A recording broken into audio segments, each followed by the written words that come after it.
Greetings and salutations, viewers. Or should I say phone camera? Who am I kidding? There's no fucking viewers here. Just me and my camera. I'm talking to myself here. I really shouldn't make videos when I'm in a bad mood. But I'm gonna fucking do it anyway, because, I don't know, maybe it'll make me feel better somehow. Here's to hoping. Anyway, I wasn't really sure what to talk about today, so we're gonna try a mashup.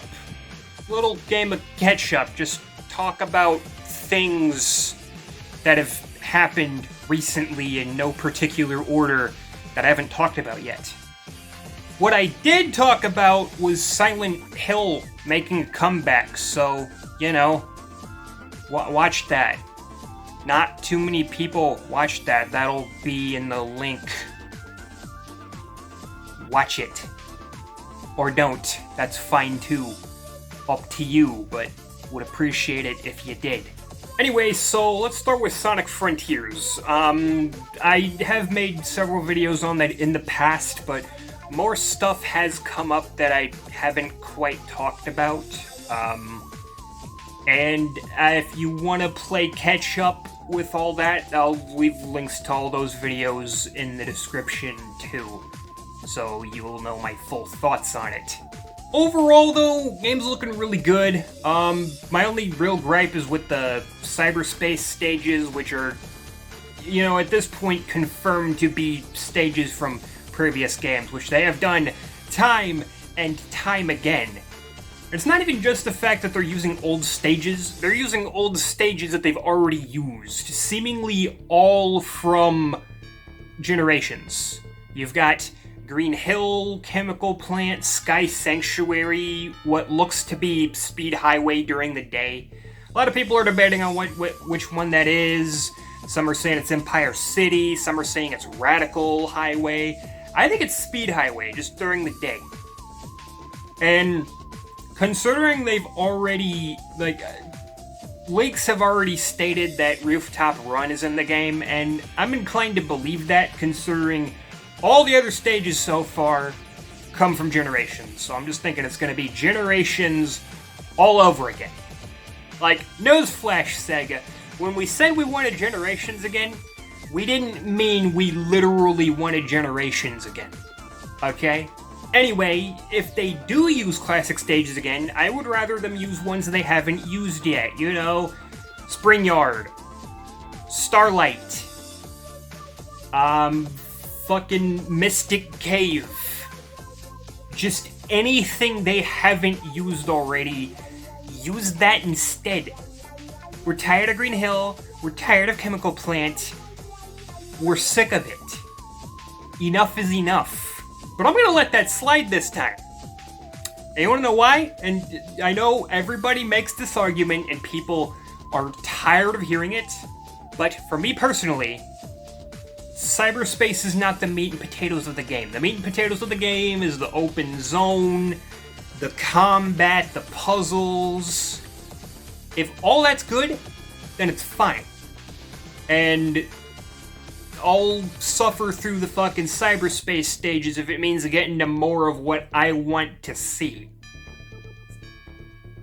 Like, you know? But I do understand if cyberspace is gonna be a turnoff for some people. Like, fair.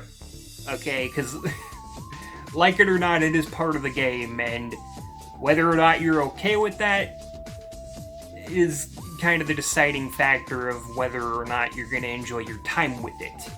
For me personally though, as long as the open zone, combat, puzzles, as long as all that's good, I'm good. And I think I'm going to like it a lot. Also, it seems like we're going to have a pretty good story this time, which is nice. Because what we've had over the past 10 years in terms of story was not great. It's like it was trying to be funny, but it wasn't funny. Kind of like Teen Titans Go. I'm sorry, easy target. I had to. I'm sorry. Anyway, looking pretty good. Moving on. Okay, now onto my thoughts on the whole Bayonetta 3 situation. That's been just pure fucking chaos. when I first heard people were gonna boycott the game, I was a little bit confused because, like, the first thing I heard was that there was gonna be frame rate issues. Excuse me. And then, next thing you know, I hear people are boycotting the game, and I'm like, don't tell me people are boycotting the game over some minor frame rate issues. Okay? How fucking stingy are you people that you're gonna boycott a game over some frame rate? Turns out there was a lot more to it than that. The previous voice actress for Bayonetta, Helena Taylor, came out on Twitter and was saying that the reason she wasn't voicing Bayonetta and that they replaced her with someone else is because they weren't paying her enough? And yeah, if that's true, then yeah, real shitty move on, like, Nintendo and Sega's part, right? Yeah, Platinum doesn't really have anything to do with it, because you know, the Nintendo and Sega are the ones that issue the money, so that was on them if Helena wasn't getting paid enough. She said she was only getting paid like $4,000, and that was their final offer. They were previously going to pay her even less, according to what she said, and then finally they came back to her with $4,000, and she's like, no. That's what she said. No pun intended there. But it eventually turned out that she might have actually been lying, and they were going to pay her way the fuck more than that, which, if that is the case, I'm guessing they were paying her more, she still wasn't happy with what she was getting paid, and then she told people they were paying her less to make herself look good. Now, I don't think there's really proof of any of this. In the words of Fred Durst, it's a bunch of he said, she said bullshit. But she said something, they said something. First people were boycotting the game, now they're not boycotting the game, now it's like a fucking #1 seller on Amazon, and I'm just sitting here like, what in the holy fuck is going on? I was gonna buy the game no matter what, okay? Like, even if she was telling the truth, even if they were telling the truth, it doesn't matter. I was gonna buy it regardless, because as much as it's gonna sound shitty, I tend not to care what goes on behind the scenes. I just like playing games. I'm gonna come out and say it. I just like playing games. Whatever's going on behind the scenes, that's got nothing to fucking do with me, okay? That's just how it is for me. But anyway, moving on. Now on to the final thing, the Resident Evil 4 remake. So, Resident Evil 4 is a game that is particularly special to me because it is the first horror game I ever played, and holy shit did I love it. It was great. So you'd think hearing about a remake would have had me really, really excited. Not really. And here's the reason why. I felt like Resident Evil 4 had aged well enough that it didn't really need a remake. Now, maybe that's kind of debatable. Some people would agree with that, some people wouldn't agree with that. That was my personal feelings. I didn't feel like Resident Evil 4 needed a remake.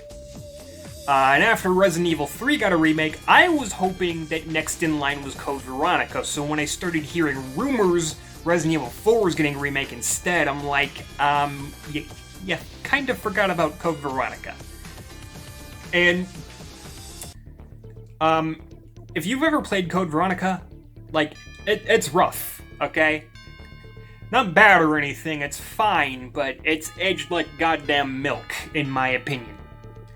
Like, it's still okay, and even kind of, like, funny at times,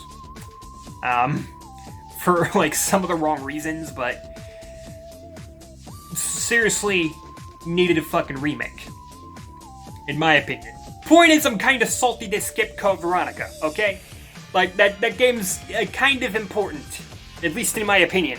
Like, Justice for Code Veronica, okay? Anyway, now they showed actual gameplay of Resident Evil 4 Remake, like, I think the literal day after the Silent Hill 2 remake was announced. Capcom's like, now we're gonna show off more of the RE4 remake. So you've got fucking Silent Hill 2 remake coming out, Resident Evil 4 remake coming out, and you got two of the best horror games of all time, both getting remakes, and the Resident Evil 4 remake actually looks pretty fucking fantastic, I'm not gonna lie. Any skepticism I had, out the window. Anyway, yeah, so Resident Evil 4. I kind of like the direction they're going in. They're striking seemingly the perfect balance between, like, staying true to the original, but also changing it just enough, leaning more towards the horror, because if you know anything about Resident Evil 4, it was very action-oriented. There was definitely some horror in there, like a lot more than in 5 and 6.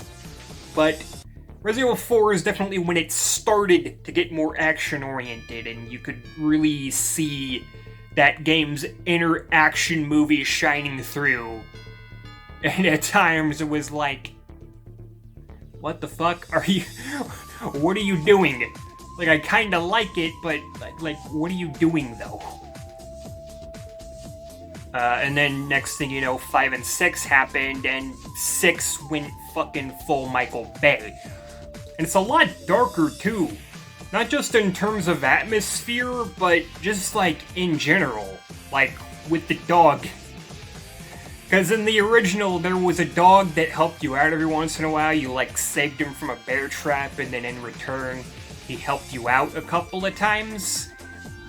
Yeah, let's just say the dog ain't gonna be helping you out this time. The poor dog, man. Huey's my boy, man. He's my fucking boy. Yeah, you did him dirty. You really did him dirty. Anyway, that's about all I have to say. I realize this video was really rambly and probably terrible, like all my other videos. And if you somehow sat through all of this, you're a fucking masochist, but hey, if you did, it's appreciated, and, you know,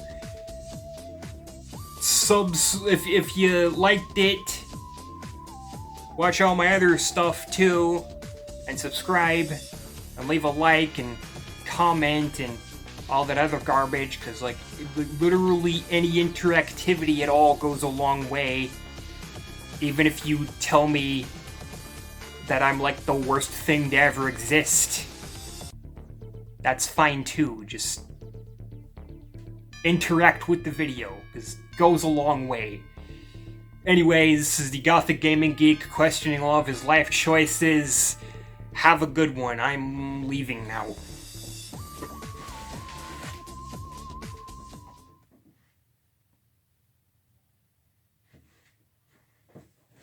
Why are you still here?